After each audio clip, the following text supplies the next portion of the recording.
This also comes back to MIT. I was visiting artist here for 5 years, and this is an opera called Death and the Powers. And for me, what was interesting here was that we were connecting a live set that had to correspond to the performance of a singer who left stage. You can see that he's strapped in, his voice, the pitch, timbre of his voice, and his gesture are all being recorded. And that data set is being sent out to the stage and driving video and performance in the robots on stage. So it's sort of very, to me, was a big shift looking at the idea of measurement and data and what you can turn it into. And also really looking at the idea of sound as environment, which I think increasingly is incredibly important.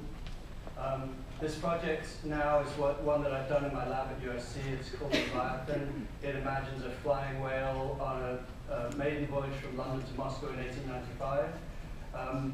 We took this story on board because it was a self-contained world. It was really easy to look at it as an ecosystem, a closed system, and see how the world might evolve. And we were briefed by, or prompted by Intel to look at both augmented reality and virtual reality. So we have all sorts of stuff going on: virtual reality, haptics, flying. You can shove your tentacle, you're embodied as a little flying creature. You can put your tentacle through somebody's head and listen to their inner monologue. It's a very active space, and we hack the Oculus to move around in the space. I'll just play a little bit of this. And then we went to CES and launched an 80-foot whale over 5,000 people. And you can see the reaction of the crowd here. There was no hardware involved at all, except a single tablet, which I think comes up in a second.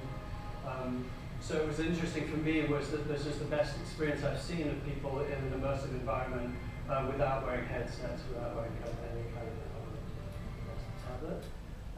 And then finally, this is a project we're doing right now called Albeida. It's a village 40 miles